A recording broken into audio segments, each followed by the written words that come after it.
Bien, vamos con la tercera parte de la guía, donde empiezan los problemas. Entonces, vamos a ver esta parte de la guía que está acá. Y acá. Dice, primer problema. Dos vehículos A y B separados a una distancia de 1 kilómetro parten simultáneamente al encuentro ambos del reposo, con aceleraciones constantes, cuyos módulos corresponden a 8 metros por segundo al cuadrado y 12 metros por segundo al cuadrado respectivamente. ¿Cuánto tiempo demoran en cruzarse? Bien. Lo que tenemos que entender acá es que hay dos objetos, cada uno con su propia ecuación de posición. Y vamos a escribir acá la ecuación de posición en términos generales, ¿cierto? Que decía que es la posición final igual a la posición inicial más la velocidad por el tiempo, la velocidad inicial, ¿cierto? Por el tiempo, más la aceleración por el tiempo al cuadrado dividido por 2. Y esta porque nos dice que tiene aceleración. Ahora, veamos lo siguiente entonces. Van, por ejemplo, el A está aquí y el B está acá, al otro extremo. Y los separa una distancia de 1 kilómetro. Entonces tenemos que tener claro lo siguiente. Uno de los dos va a tener magnitudes negativas, ya que van a ir en sentido contrario moviéndose. ¿Ya? Entonces, desde A hacia B vamos a considerar positivo y desde B hacia A negativo. ¿Bien? Entonces, para este caso A, ¿cierto? Va a tener una aceleración positiva y B va a tener una aceleración negativa. Pero ojo, que ambos parten del reposo, por lo tanto ambos parten con velocidad inicial cero, lo cual facilita un poco el cálculo de este problema. Entonces, para la pregunta, ¿cuánto tiempo demoran en encontrarse? Tenemos que también tener claro de que la posición final va a ser la misma para ambos. Bien, vuelvo a repetir. Tenemos dos ecuaciones de posición, una para cada objeto, donde la posición final va a ser la misma para ambos. La velocidad inicial para ambos es cero, lo que hace que toda esta parte de la expresión sea cero, y la aceleración para A va a ser positiva y la aceleración para B va a ser negativa. ¿Bien? En otras palabras, yo voy a tener, para este caso, fíjense, vamos a anotarlo así. Para el caso de A, voy a tener la posición inicial de A. Fíjense que estoy partiendo después del igual, ¿eh? Ojo con eso, estoy partiendo después del igual. La posición inicial de A, lo vamos a anotar así, ¿bien? Más la velocidad inicial por el tiempo, eso parte cero porque dijimos que parten del reposo, más la aceleración, que sería para el caso de A 8, vamos a obviar las unidades de medida, lo vamos a dejar solamente así, por el tiempo al cuadrado, que vamos a anotarlo acá, tiempo al cuadrado, dividido por 2. ¿Bien? Se supone que eso que está ahí debería ser igual a la posición final, pero la posición final es donde se va a cruzar con B. Es decir, esto que está acá representa la posición final que va a tener B. Es decir, todo esto, lo vamos a marcar así con este color, todo esto sería como la posición final de B. ¿Bien? Por eso es que yo acá al lado escribo, como si hubiese escrito posición final de B, igual a, y vuelvo a repetir lo que está acá arriba, pero con los datos de B ahora. Es decir, la posición inicial de B, que lo vamos a anotar así, más la velocidad por el tiempo, que ya dijimos que esa parte es cero para ambos. Por lo tanto, voy a la aceleración, que ya lo mencioné, ¿cierto? Como va en sentido contrario, la aceleración es negativa y de 12 metros por segundo al cuadrado, que no vamos a colocar las unidades para no alargar tanto esto. Y por el tiempo al cuadrado dividido por 2. Ahora, estos dos datos de XA y XB tienen números, tienen valores. La posición de XA yo la puedo marcar como 0 porque B está a los 1000 metros, que es lo mismo que 1 kilómetro. ¿Ya? Entonces, si yo reemplazo ahora todo lo que tengo aquí, considerando que 8 dividido por 2 es 4, t cuadrado, xb son 1000, menos 12 dividido por 2 son 6, t cuadrado. Bueno, si se fijan, vamos a pasar el 6 sumando al otro lado al 4, y me va a quedar 10 t cuadrado, dividido por, al 1000 lo divido por ese 10, vamos a continuar acá, ¿cierto? Acá en este borde, nos va a quedar lo siguiente, 10 t cuadrado es igual a 1000, paso dividiendo el 10 y me van a quedar 100, y saco la raíz cuadrada, y el tiempo me va a dar 10 segundos. Y ahí sí tengo el resultado del tiempo que se demoran en encontrarse o en cruzarse. El segundo problema dice, un auto de carreras tiene una rapidez de 200 kilómetros por hora. Bien. Y un tren de alta velocidad tiene una rapidez de 100 metros por segundo. ¿Cuál de los dos móviles es más rápido? Bueno, para compararlos, tengo que hacer que los kilómetros por hora se transformen en metros por segundo o los metros por segundo en kilómetros por hora para poder compararlo. Entonces lo que voy a hacer es repetir la información, ¿cierto? El auto, vamos a cambiar el color, el auto, ¿cierto? Dice que tiene una rapidez de 200 kilómetros por hora y el tren tiene una rapidez de 100 metros por segundo. Entonces lo que voy a hacer, que es más simple, es transformar los 200 a metros por segundo. Y eso lo puedo hacer de la siguiente manera.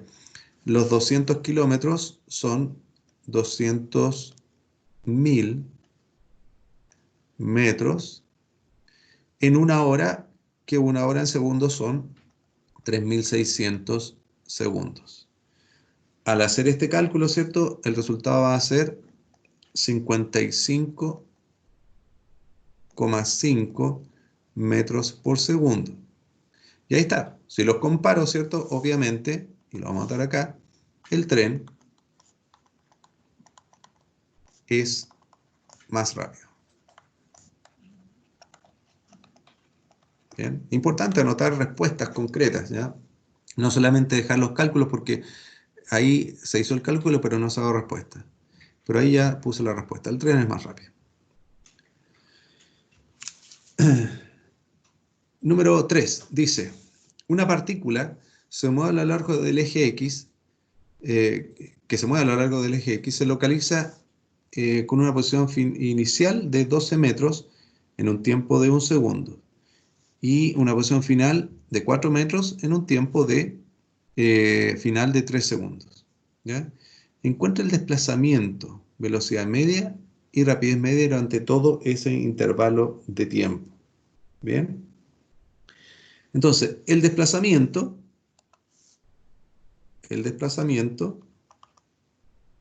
recuerden que era la posición final menos la posición inicial. Es decir, vamos a anotar esto como en un cuadro para recordar que eso es lo que vamos a hacer a continuación. Es decir, el desplazamiento de esta partícula va a ser la posición final, que son 4 metros, la posición inicial 12 metros, y eso nos da una diferencia de 8 negativo metros. Es decir, estamos viendo que esta partícula se mueve hacia atrás, ya en el sentido de referencia que nosotros tenemos, 8 metros hacia atrás. Bien, esa sería la primera pregunta de el desplazamiento. Bien, la segunda, la velocidad media. Bueno, la velocidad media, la vamos a anotar acá, ¿cierto? Nuevamente, era el desplazamiento dividido por el tiempo. Entonces, vamos a dejar esto aquí, ¿cierto? El desplazamiento lo acabamos de determinar ahí arriba, ¿cierto? Entonces vamos a notar que el desplazamiento son menos 8 metros. ¿Y en cuánto tiempo? Fíjense, ojo con este detalle. En el tiempo 1 y el tiempo 3 solo han pasado 2 segundos.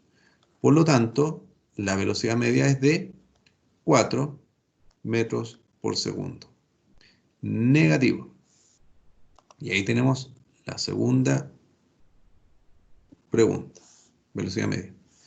Y finalmente, la rapidez media, que ya conocemos esta ecuación, ¿cierto? Esta fórmula, la vamos a anotar simplemente acá, que sería el camino recorrido dividido por el tiempo. Y acá hay una salvedad, ¿cierto? ¿Cuánto recorre? Recorre lo mismo que se desplaza, 8, solo que recordemos que el camino recorrido es a magnitud escalar, por lo tanto no tiene dirección y sentido. Eso implica que lo mantenemos como un valor positivo. Y el tiempo que se demora son los mismos 2 segundos, es decir, 4 metros por segundo. Y ahí tenemos entonces nuestras 3 respuestas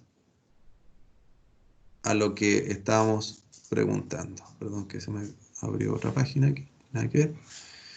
Que sería los 8, los 4 negativos y los 4 positivos.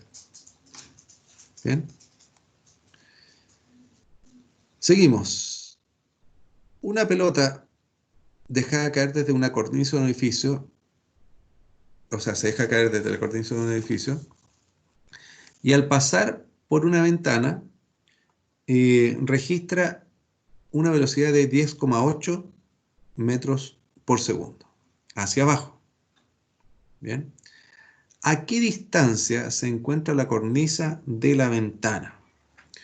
Esto tiene que ver con la ecuación de caída libre. Bien, la ecuación de caída libre. Entonces, suponemos que la velocidad con la que llega o pasa por la ventana son 10,8 metros por segundo. Bien. Por lo tanto, nosotros vamos a ubicar aquí la distancia recorrida mediante la expresión que conocemos de la velocidad sin tiempo. Fíjense, porque no hay ningún tiempo acá involucrado. Entonces vamos a notar lo siguiente, miren. La ecuación nos decía velocidad final al cuadrado menos velocidad inicial al cuadrado es igual a menos 2g por delta i. Y ese delta i sería nuestra incógnita, pero además recordemos que ese delta i esconde un negativo porque está cayendo. El desplazamiento es negativo, es hacia abajo. Por lo tanto, se anula ese negativo que tengo acá antes del 2. Además, como se deja caer, la velocidad inicial es 0. Bien, entonces ya dijimos que se pasa a ser positivo por el delta i, ¿cierto? Que va cayendo y la velocidad inicial es 0. Lo que hace que la ecuación nos quede finalmente como velocidad final. Déjeme cambiar el lápiz. Ahí sí. Velocidad final al cuadrado va a ser igual a 2 veces la gravedad por ese delta i, y que si se acuerdan, esta ecuación la manejamos un poquito en la clase. En otras palabras, sacamos la raíz cuadrada, perdón, despejamos el delta i, que sería como la incógnita que tenemos, y nos va a quedar que el delta i va a ser igual a la velocidad final al cuadrado dividido por 2 veces la gravedad. ¿Bien? Y veamos cuánto es. ¿Ya? Veamos cuánto es. Serían velocidad final, los 10,8 metros por segundo al cuadrado, 10,8 metros por segundo, ¿cierto? Todo al cuadrado dividido por 2 veces el 9,8 metros por segundo al cuadrado. ¿Ya? Y al hacer esa división vamos a encontrar que, y lo vamos a traer acá arribita, el delta i serán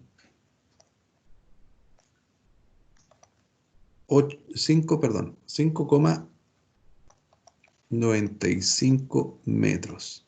Hacia abajo, ¿ya? Ahí le podemos poner el signo negativo porque ya sabemos que eso indica ese delta I, ¿cierto? Que va hacia abajo, ¿bien? Pero ahí está el resultado, ¿cierto? De esa expresión. Ahora, si dejamos el signo negativo acá, ¿cierto? Nos va a arrastrar ese signo negativo aquí y aquí nos va a aparecer el negativo acá, igual. Ya nosotros hicimos el cambio porque este también es un signo negativo. Pero lo podemos dejar así también expresado. Vamos con